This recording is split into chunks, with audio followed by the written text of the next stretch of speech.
Penyebaran virus corona penyebab COVID-19 hingga kini dilaporkan masih melanda seluruh dunia. Penambahan kasus infeksi virus corona masih terjadi di berbagai negara, termasuk juga di Indonesia. Hingga Senin 30 Mei 2022 pagi, berdasarkan data Worldometers, total kasus infeksi virus corona di seluruh dunia telah mencapai 531,6 juta kasus. Dari jumlah tersebut, sebanyak 6,3 juta orang meninggal dunia dan 502,4 juta orang dinyatakan pulih. Situasi kota Beijing, Cina mulai pulih secara bertahap pada Minggu 29 Mei 2022 setelah mengalami penguncian wilayah atau lockdown selama 37 hari terkait munculnya beberapa klaster baru COVID-19 varian Omicron. Beberapa pusat keramaian belum sepenuhnya beroperasi meskipun otoritas ibu kota Cina tersebut telah mengumumkan pelonggaran kontrol wilayah sejak Sabtu 28 Mei 2022.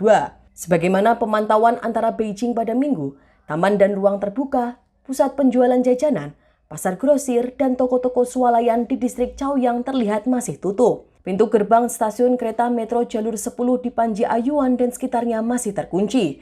Hanya beberapa halte bus di sekitar Jalan Lingkar 3 Beijing yang sudah beroperasi kembali.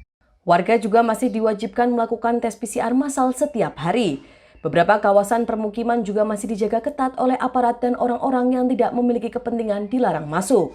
Penutupan beberapa kawasan permukiman itu sempat memunculkan keributan antara warga dan aparat di Jalan Huawei Li Panji Ayuan. Beberapa warga meminta aparat segera membuka blokade yang selama sebulan lebih dipasang di kompleks permukimannya.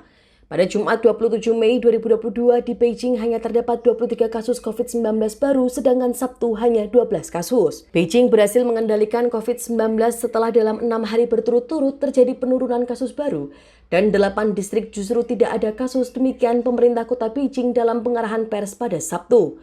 Pelonggaran kontrol wilayah di Beijing tersebut bersamaan dengan berakhirnya masa kunjungan Komisi Tinggi Hak Asasi Manusia Perserikatan Bangsa-Bangsa ke Cina terkait dengan isu Xinjiang yang berakhir pada Sabtu. Oleh sebab itu, lockdown di Beijing menimbulkan berbagai spekulasi karena dianggap politis, bahkan sempat terjadi aksi protes di salah satu kampus ternama di ibu kota Cina.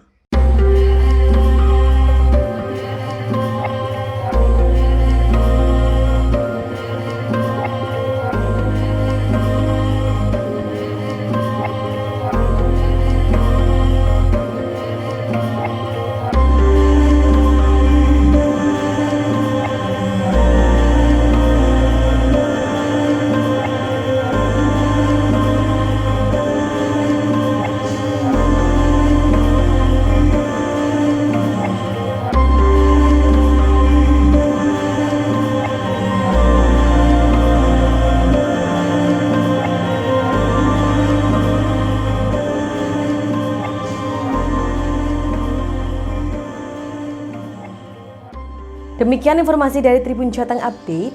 Saksikan terus Tribun Jateng Update hanya di channel YouTube Tribun Jateng.